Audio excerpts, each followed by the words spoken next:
Bismillahirrahmanirrahim. Assalamu alaikum. Welcome to Newsroom. I'm your host, Khalid. But today is Friday, the 3rd of January 2025.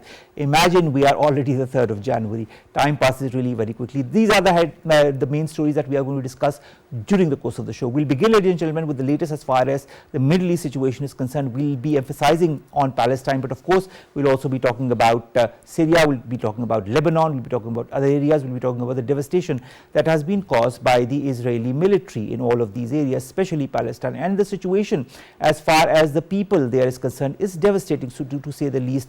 The United Nations observers who have finally been allowed to enter these places have seen the areas and have sent shocking details of the state of affairs of the people who are living in Palestine at this moment, with buildings almost completely destroyed, hospitals completely destroyed, no proper access to food, medicine or health services. This and more will be discussed in our first segment. Our second story, ladies and gentlemen, concerns the importance of the Uraan program for economic prosperity. Now, on the 31st of December last year, our Prime Minister inaugurated this program called Uraan Pakistan, which is a homegrown 5-year national economic transformation plan. There are different important modalities of this plan, as were highlighted by the Prime Minister, by the Finance Minister, by the Minister for Information, as well as by the Deputy Prime Minister and Minister for Foreign Affairs. We will be highlighting different aspects of that and how we can move forward and go as per the different modalities of this Uraan program is concerned. Then we are going to talk about the United Kingdom that is developing the country's first quantum clock. A top secret lab apparently in the UK is developing this clock to help the British military boost intelligence and reconnaissance operations. This has been confirmed yesterday by the British Defence Ministry. Finally, ladies and gentlemen, we are going to talk about researchers who have discovered numerous dinosaur footprints in a British quarry in the United Kingdom, which is very interesting to say the least, because this has just come as a surprise. Nobody was looking for it really, but they stumbled on it, and now the findings that have come are spectacular to say the least. Let's begin our first segment today, and that concerns the situation in the Middle East. We all know what the situation in the Middle East is about since the 7th of October 2023, how Israel has butchered the Palestinian people, and of course the buildings, the education institutions, the hospitals, and continue to do so, even butchering those who are currently in different camps. We have been joined by one of the two guests who will be here for our first segment, and she's none other than Shazia Anwer Cheema. She's a foreign affairs analyst. Thank you very much, Professor Saiba, to have joined us. Professor Saiba, let's begin with these negotiations for a peace deal. We've been hearing it since the last year, more or less, that there are going to be peace negotiations between Palestine and Israel. And the fact is that there was a 3-point agenda that was put forward by Joe Biden. Nothing worked. And the other agendas that were put forward, nothing worked. Now, again, apparently, Netanyahu has given the go-ahead for his team to go to Doha in Qatar to talk about a ceasefire. The United Nations General Assembly also in December had approved unanimously or with a big majority 2 important resolutions, one of which also was regarding the ceasefire. Will such resolutions or this effort for a peace process yield some kind of result this time, or is it just going to be the same stalemate or status quo? These agendas can only fulfill its purpose if they have good intention, or at least some intentions to do them. These ceasefire are just for auditory purpose. These are just for media consumptions, or primarily beside the media consumption, these ceasefire deals are basically to give a pause to the Israel or IDF military. So there is already going on a 60-day ceasefire between Lebanon and Israel, and we have seen what they have done in between those 60 days pause. It was a deal between Lebanon and Israel to stop Hezbollah to continue engaging on the contact line. And the next day, when the deal was finalized, Israel jumped into Syria. And now, after destroying like all the military installation in Syria and occupying all the Golan area, we can see that what their intentions were. And Israeli intentions are always assimilated and synergistic to the broader Western intention. So this is only the good old normalization process. And we can see that now they have stretched their contact line in the Syria just to make the Mr. Jolani, their self-appointed Mr. Jolani, to say and to commit in his latest interview that Syria wants to normalize relationship with Israel, and Syria wants to have the diplomatic relationship and all that sovereignty and all the good stuff you want a diplomat to say, and his overnight transformation from a butcher to a diplomat.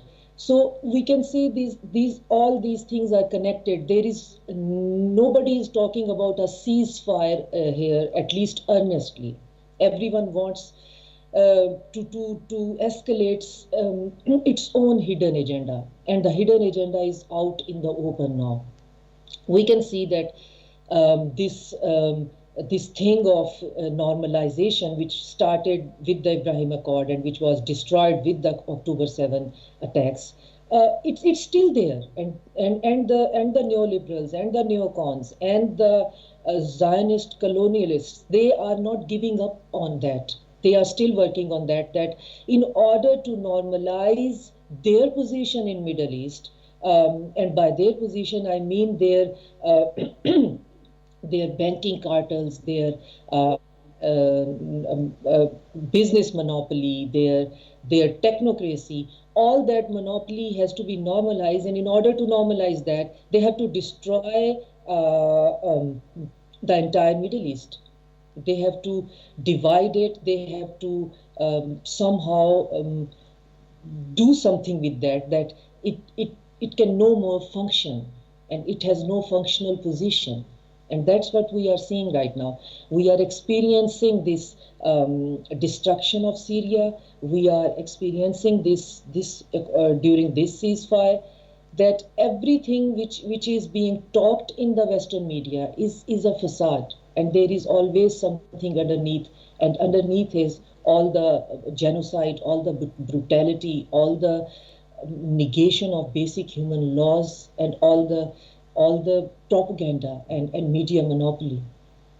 All right, you talk of, Shazia, you talk of, such activities that are more or less for media consumption. What about the United Nations Security Council meeting that is going to happen? Either it's happening as we speak, or it's going to happen in a few moments' time, that has been called by Algeria to discuss the destruction of the hospitals in Palestine. Do you feel some kind of positivity might emanate from it, or do you feel the US is again going to veto any resolution that could move forward for the benefit of the Palestinians? Yeah, of course, US is again going to veto any resolution which can hinder the Israeli plans, and which can hinder their plan in the Middle East. And so far, UN resolutions and United Nations Security Council resolutions are concerned, they have lost their relevance, because even for the parties convening those conferences, it means nothing to them. We remember that US agrees to a United Nations Security Council resolution, but later told the media that it is not binding. So we, as an observer, as a neutral observer, we cannot even determine that whether or not the resolution is going to pass, or if it is going to pass, whether or not it is going to be abided by or not, because one of the party can say that these are not legal binding, these are not non-binding resolutions, so we are not obliged to keep them. So I don't see that United Nations in this chaotic mess can do something so far as destruction of the hospitals are concerned. I mean, the hospitals in Palestine are already destroyed. There is no functional hospital in Palestine. So I don't know what hospital we are going to save now. My concern is that now we are going to have the similar civil war in Libya, as has been orchestrated in last couple of days or weeks in Syria, and now the similar case we are going to see in the Libya. I have been observing that there are many cargo planes, British cargo planes are arriving in Libya, and of course they are not arriving with the vitamins, and they are not arriving with the human aids, and their arrival is very very eerie, and you couldn't find any substantial news about their arrival. So most probably they are arriving with the weapons to weaponize anti-Hezbollah sectors like the Christian and Jewish militias and the other political anti-Hezbollah parties. So there could be the similar formula in we can see in Lebanon, to have the civil war, to neutralize Hezbollah. But again we can.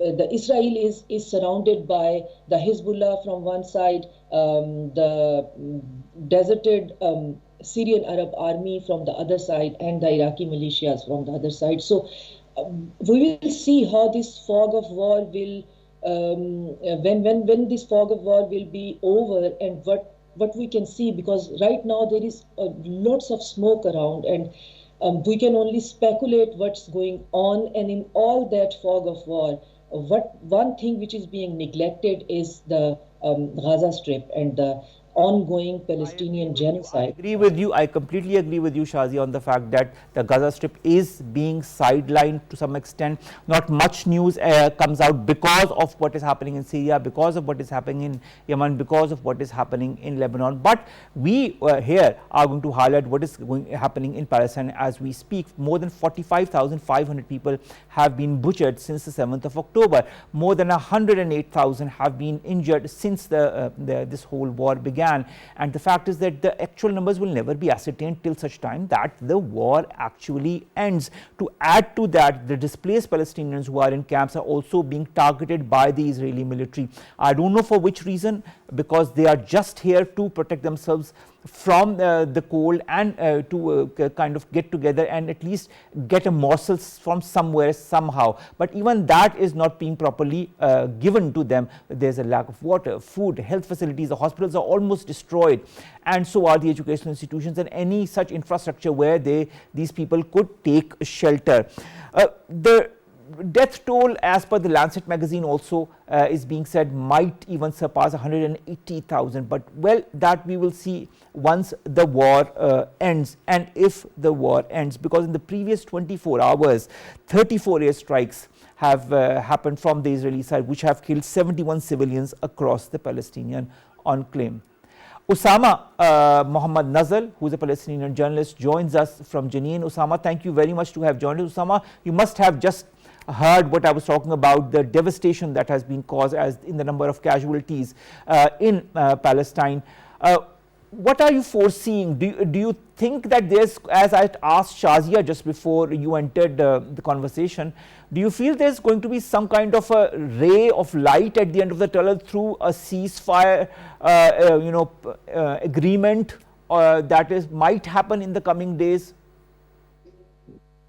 Yeah, every time we hear that the parties are very close to an agreement of the ceasefire and the mediators express their optimism, and when the Israeli delegation states that it's turning back in order to consult with the Israeli Prime Minister the understandings and the points of the agreement, then the Israeli occupation Prime Minister Benjamin Netanyahu renews his conditions and his terms that he knows well won't be accepted, and the aim of these conditions and terms is to destroy any possibility for an agreement. And as we said many times before, dear Omar, that the Israeli occupation government is not interested in any kind of calm or quiet at this point of time, because the Israeli occupation prime minister believes that he has a diamond opportunity to implement his plan of genocide against the Palestinian people. This opportunity is represented by the silence of the international community, because all that we hear from the world is just hollow words without actions.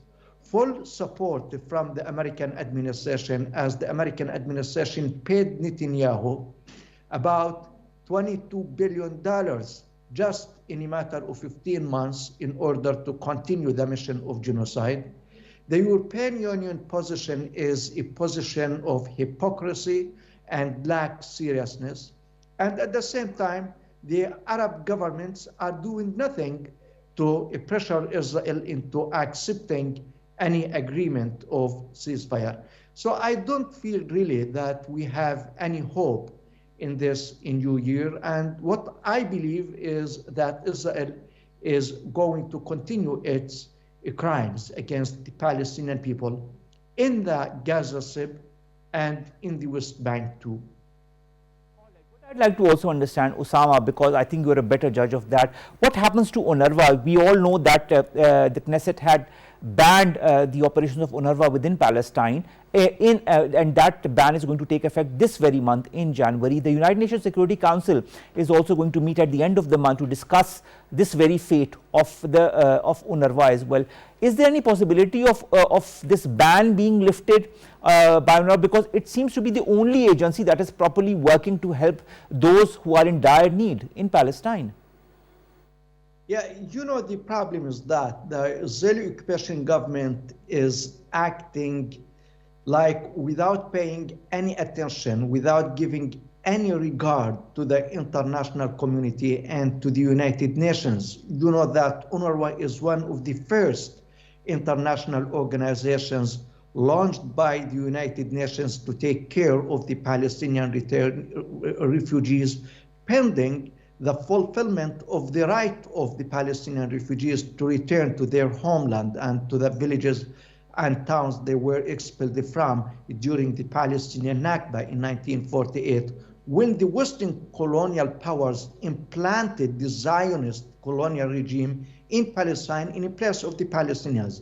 Now, we saw many condemnations from different parties with regard to the Israeli ban on UNRWA. But the question is that, is the international community going to take any realistic and tangible action to prevent Israel from closing the offices of UNRWA in Gaza and the West Bank? That is the question.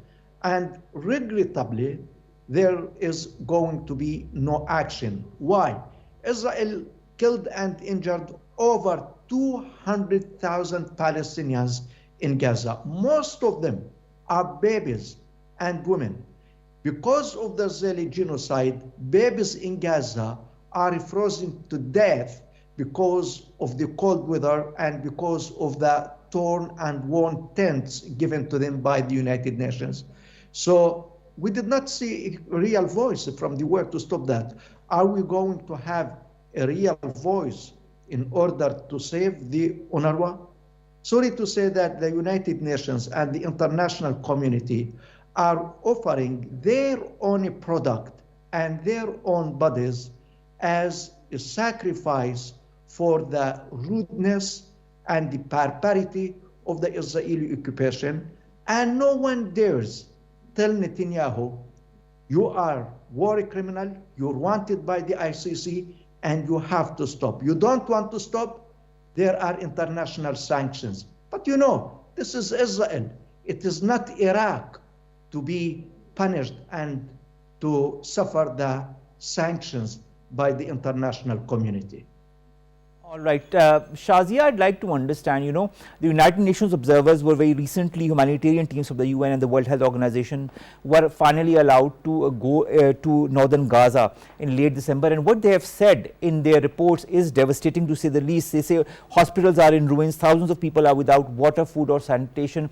Then to add to that, the number of health workers who've been killed in Palestine has exceeded 1,000. It's about 1,057, if I'm not wrong. The number of journalists that has been killed has also exceeded 179. The number of humanitarian workers, the list goes on and on. Educationists, students who have been killed, teachers who have been killed. Is the world silent, and why? I mean, I know the world is silent to a lot of extent. There are a lot of statements that come from different countries, from different international organizations, but there is no implementation of any kind, no action of any kind. Is this a trend that we are going to see now in the future? Is this a precedent that has been set by what has happened in Palestine? I think around 3 months ago, I have written an article about the same topic, like Western media has initiated their own demise, their intellectual, their credibility, demise of their own, just on the basis of becoming the parrot of the deep state or the international global oligarchy, without acknowledging that this credibility, after the demise of that, it's going to be very difficult to maintain and to regain. That's what we are seeing here in Europe, everywhere. That's what is happening. The media's silence is so cynical, it's so criminal, and now it is so blatant and shameful that sometimes I feel nauseated. You are talking about the destruction of hospitals, and we can't even articulate all the incidents where the health workers are being chased and killed. And this is the new precedent. You cannot see the example of this in history, where teachers, where professors, where legal officials, where normal civilians like doctors, they have been chased and they have been targeted. They have done target killing of these people. So this is beyond something which is beyond the comprehension of a normal person. That why this silence, why everybody is just doing some lip service, or either not even bothering by this lip service and not saying anything, and just doing what a syndicated Western media tells them to do. And the situation of Hamas being terrorist, Hamas has done this on the October 7, and all this bizarre argument, neglecting the previous 70 years of oppression and the story of oppressed and the oppressor, and all these miseries of Palestinians, and ignoring this and just articulating one point, and then at the same time putting their own terrorist as a executive leader of a country, and then saying in the same breath that this is a new enlightened Muslim and which can be integrated for the greater and broader world. I mean, look at the hypocrisy and the helplessness of us. We are so helpless that we have been forced to consume all this nonsense, and we cannot do that. We are consuming this rubbish day in and day out, this hypocrisy. At one breath, there is the mantra of world global order and humanity and true liberal democracy and human rights, and the next time we can see that every single person being assassinated, killed in Palestine, there has been 70% investment, like financial investment of European and especially the US itself. So we don't know. We are totally at the lost. Who is talking about the ceasefire? Who is having this negotiation? Because the suffering parties are not part of this negotiation. Nobody is asking them what you need and what type of ceasefire. I'll take that very thing to Osama. Osama, why are the suffering parties not being included in the important discussions that happen in across the world, in the world bodies? Why are they not invited to the United Nations or the United Nations Security Council meetings or other important meetings? And what finally, Osama, do you predict as far as this whole Palestinian issue is concerned? Is there going to be more destruction? Is there going to be a ceasefire eventually, but not for the benefit of the Palestinians, but for more settlers to come in Gaza? What is the greater Israeli plan? Yeah, first of all, we need to understand the context of the United Nations bodies and the international community. It is all controlled by the American administration and to some extent by some European countries. So we are talking about those who have the power on our planet, who control everything. And they give access to those who think that their interests are interrelated together. But when it comes to the Palestinian people, the occupied, the oppressed, the people who suffer the genocide, You know, with regard to the international interest and the balance of power, the Palestinians don't have that space. We know of the Zionist lobbies in America, in Europe, and in other parts of the world. And we know of the high-tech sector in Israel and the trade relations, the military exchanges between Israel and these countries. And these countries don't follow the approach of humanity. Now, the humanity of the world is in the bottleneck. What they follow is their financial and their power interest. And that is connected with Israel because of the support that it has from the United States. We all know, and the world knows, that without the support from the United States, Israel would have ended the war on the first month, really, on August of 2023. But the actor in this war is the American administration that provided Israel with 78% of the munitions used by Israel against the Palestinian people in Gaza. It is the United States administration before Biden, when Trump was, that announced the deal of the century, giving all of Jerusalem to Israel. And we saw Biden administration did not change anything. It gave more support even to Israel. That's why the people who suffer are not invited. The Palestinian mission at the United Nations, the Palestinian ambassador, delivered many, many speeches, participated in many, many meetings, many voices. Almost all of the United Nations members called for a ceasefire. The Court of Justice, the ICC, called what Israel is doing now is genocide, a war crime, a crime against humanity. But as long as the United States is taking no action, the European Union is silent on these crimes, I don't think that any change would happen. You know, the international community adopted the I know the international community, and we know what the international community has been doing. Thank you very much to both of my guests, Shazia Anwer Cheema, foreign affairs expert, as well Osama Muhammad Nazzal, journalist joining us from Palestine, to have given us an update.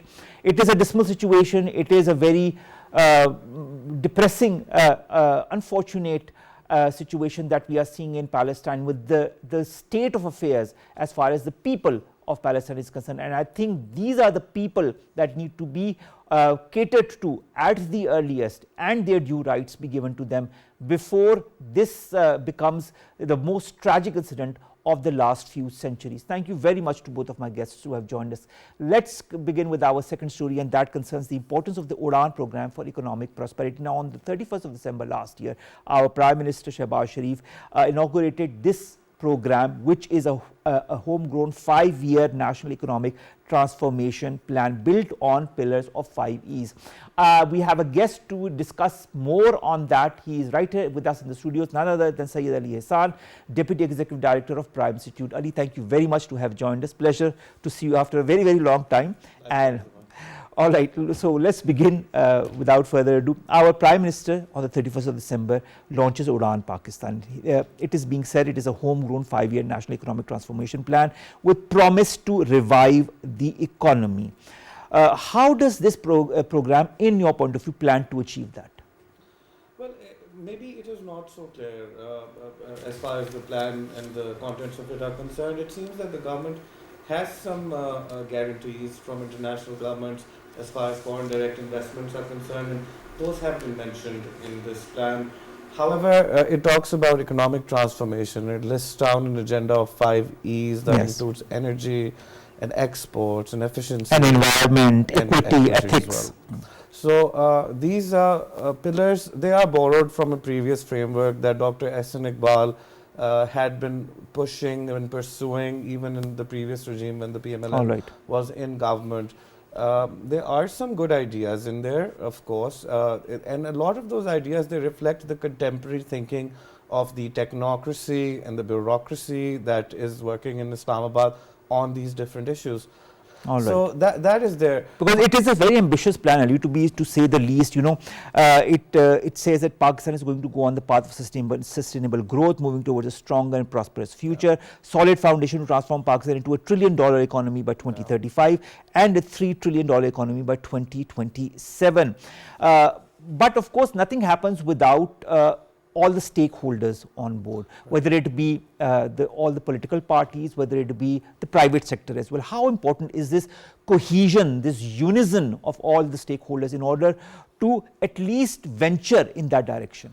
Well, I think as far as this plan is concerned, it takes into consideration the different stakeholders that are to be involved in this process, and it talks about this innovation lab, 2047 innovation lab, and also a network of champions that are to lead this reform transformation. That said, right now, and there's several stakeholder groups, they have also been identified in the plan. All right. Let me highlight some of the statements that the Prime Minister made on the inauguration. He talks about a need to create political harmony to forward privatization efforts to prevent losses. He talks about foreign investment that is only possible through facilitating local investment first. And he said measures were being taken in this regard. He also says privatization and outsourcing are vital to huge losses. And he said the private sector is going to be encouraged. And he talks about an export-led growth that is the only option to make Pakistan a stronger economy. I'd like your comment on these statements. Well, as far as the export-led growth ideas are concerned, I mean, there is some level of wishful thinking here involved, because I think what the government essentially plans to do is it plans to import only those things that will lead to an increase in exports, and for that it has made some special purpose regions, such as the special economic zones are there and the export promotion zones are there. But I think right now what we're doing is, and it also this plan also states that it's going to try and minimize imports. That said, minimizing imports actually has some counter effects, and there are a lot of economists. But he does say, the Prime Minister, that import curbs are going to be removed to encourage competition. So that is also an important statement that he makes. He said inputs will be made cheaper, investment will be encouraged, and of course export-led growth, and the import curbs will have to be removed. You're right. I was actually like, I agree with you what you're saying, but I think what they're trying to do is they're trying to isolate the curbs on imports only to those regions that are export promotion regions or places where these exports are going to be processed. There is also comment about reducing the cost of energy that will have a direct impact on manufacturing. And then there is a extensive energy, section in this Uraan plan. But again, it seems to me that there are a lot of things that are being spoken about that are not compatible. For example, they're talking about moving towards renewable energy, about 10% movement over the next few years, and at the same time they're talking about development of coal. So there are a lot of different ideas in play here. A lot of things that sound right are there in the plan, but whether these can be achieved, you see, what we're trying to get into, what we're trying to do in this country, if we want to move towards growth, is we want to get everybody involved in economics, and then we want them to pursue good economic habits. For and example, continuity of policies, that is also extremely important from one government to the other. That's correct. That's correct. And this is a 5-year plan. So if anything this plan can ensure, it should be some certainty over what kind of policy priorities should be there over the next 10-15 years. True. If you give an entrepreneur a consistent environment where he knows what is going to happen tomorrow or the day after, he will be able to make the necessary calculations to go forward and invest in a market. But the market needs to be a fair, level playing field, and that is something that the government really struggles to do and has struggled to ensure over the course of the last several decades. There are organizations within this economy that are operating under special privileges. Then there's sectors that are used to being subsidized, and they're well organized as well in terms of their as trade associations and as unions. And when you talk about privatization, now PIA is a case in point. I worked with Hassan Fawad when he was the caretaker privatization minister. We even came up with certain strategies that would go into, and he structured a deal as far as PIA was concerned. But again, we keep going into this recurrent pattern of failing to complete privatizations. So, having a will to do something is one thing. Implementation. So, I mean, what we are coming to is implementation. That is what the finance minister also said when he, during the inauguration of this Uraan program, he also talked of a comprehensive implementation mechanism to hit the export target that has been cited in this very program. Will a delivery unit streamline the implementation of plans under this program? Because the finance minister also says that the Prime Minister has established a delivery unit at the PM office to coordinate the implementation of the sectoral plans and roadmaps. Well, yeah, a lot of different ministries are going to be working to get this transformation plan going, and you do need a central delivery unit. However, it might not be critical. I mean, this delivery unit would probably be meeting maybe 6 to 7 times over the course of the year, and it would mostly be monitoring the progress of the economy without all the different interventions that have been put into play. So this plan is complex, and it requires a complex organization to implement it as well. So many ministries coordinating together, making their own different policies, and then going into implementation. There are going to be snags in the implementation as well. There are genuine concerns that different ministries will raise. The finance minister is right in saying that extensive implementation is required, but the ministry that is responsible for improving the exports is the Ministry of Commerce. And I'll tell you that when it comes to the finance division's two major stakeholders, they are maybe they have to listen to the FPR because the tax targets are there. So, if the FPR says something will not fly, it will not fly. And one of the major things that this country is suffering from is a weird and distortionary tax regime. All right. Speaking of that, the finance minister mentions that a people, process and technology approach, will be adopted to transform the FBR. This approach, he says, is equally applicable to all of Uraan Pakistan's objectives as well, and to all the federal and the provincial agencies. Well, what do you have to say as far as that is concerned? Because you were just talking of the FBR. Absolutely, you're right. I think we need more specialists in the FBR who actually understand how different sectors work so that they can regulate it accordingly. And when it comes to processes, that's essential for transparency as well. And if you don't have a transparent taxation system, if you don't have a transparent import and export controls system, all of these things will not work. The government does need to look into its own affairs when it comes to the enabling of technology that helps the different government departments communicate with each other. It also needs to go into the digitization of land records. Many fundamentals are still skewed. Maybe things will become clearer in a while once the whole implementation phase starts. The finance minister also says we need to move towards growth, but on the back of fundamental reforms, which have remained elusive to us and are imperative for sustained growth. Is this reform-driven plan being focused on a made in Pakistan approach and its vital role in fostering economic growth and bringing positive change to the people of Pakistan a key point as far as this program is concerned? Well, in my opinion, maybe not so much. I think the government is talking about things that it can do and different ways in which it can intervene. But when it comes to fundamental reform, there's going to be fundamental reform as far as taxation is concerned, about the judicial system as well, because that can become an impediment in things such as privatization. And then, things such as the protection of the properties of private entrepreneurs and individuals. And that mainly relates to things like land reform and how land records are kept and how those exchanges are dealt with by the government. What we're seeing right now in the economy, and we've continued to see this for several decades, is that you have land conflict cases that stay in the court for 20, 30, 40 years. You can't really have an efficient economy if those are the sorts of conflicts you are going into over and over again. And of course, one thing this policy does talk about is maybe e-commerce as an avenue for improving exports. And I think there is some hope there, All because you can kind of like bypass many of the government regulations and many of the government bottlenecks by going through this channel. But again, that channel is under development, and then there are bottlenecks already that have started emerging in this sector as well. So we have to see. All right. Speaking of tax, it is also being said that there is going to be a separate tax policy unit which is in the process of being created, which is going to be independently report to the Ministry of Finance. You were talking of that as well. He also said this tax policy is going to be managed by people of the private and the public sector so that we can implement the policy continuity. Tax leakages are going to be plugged. This is something we've just mentioned through the use of data analytics, and the privatization process will be accelerated.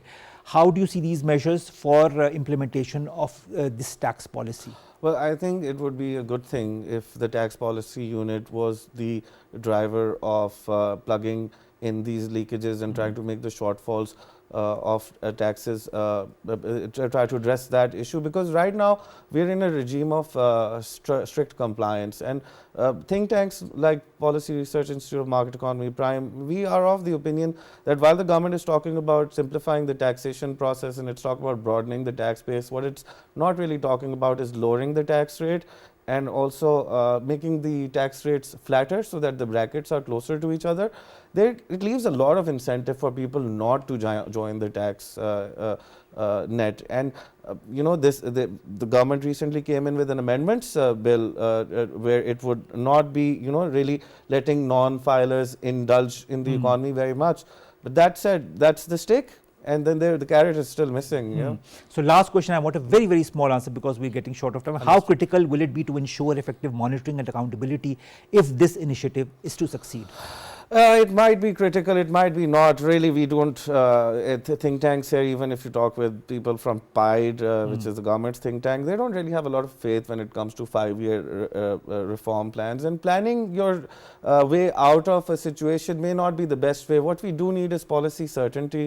And if the policy implementation, I think. Well, policy implementation comes when people are on board with the policy. If you can make people believe that this is the right thing, we're headed in the right direction, they'll start implementing it All themselves. right. So maybe we need to have more stakeholders, so that the more the stakeholders are from the different varied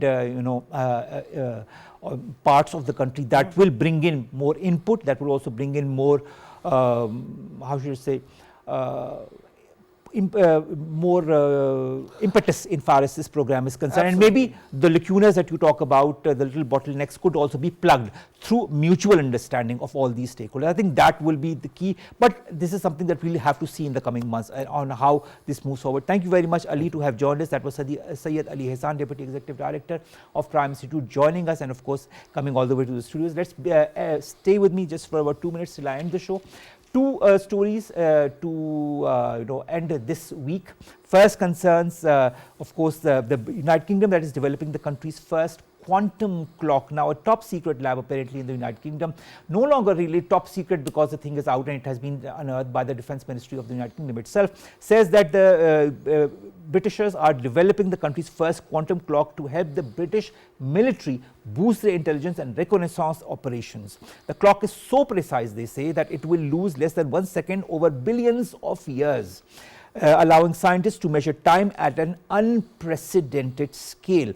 The training of this technology could only strengthen the operational technology of the United Kingdom, and of course this technology by the Defence Science and Technology Laboratory will reduce reliance on GPS technology. This is also what is being said. So interesting times ahead. Let's see how this bodes along. Finally, ladies and gentlemen, researchers have discovered numerous dinosaur footprints in a British quarry. Now, these footprints date back to the Middle Jurassic era, and they were found in a quarry in Oxfordshire in southern England that showed that reptiles such as the 9-meter predator moved along enormous tracks. You can see a little in the parallel window, you can see the visuals of that as well. The dig at Dewar's Farm quarry has found 5 extensive trackways, one of which measured more than 150 meters in length, and 4 of these tracks were made by gigantic long-necked herbivorous dinosaurs called sauropods, which are up to 18-meter long and are the cousins of another species as well. The fifth trackway was made by the carnivorous theropod dinosaur, which has distinctive 3-tiered feet with claws, and you can see also in the parallel window some of the details that have been unearthed by these Britishers. Interesting. More than 100 researchers have excavated the site in June, where they have found 200 footprints, and this is going to lead to maybe better understanding of how the dinosaurs lived in that era and how they became extinct, and more modalities about that. So as we say, science is something that the more you dig, the more you unearth, and this is what is happening in this quarry as well. We'll be bringing you more updates starting from Monday, because it's the weekend, it's the last show. I wish you a happy, merry weekend, and we'll see you inshallah on Monday with new stories that pertain to us, you in Pakistan. Stay safe. Allah Hafiz.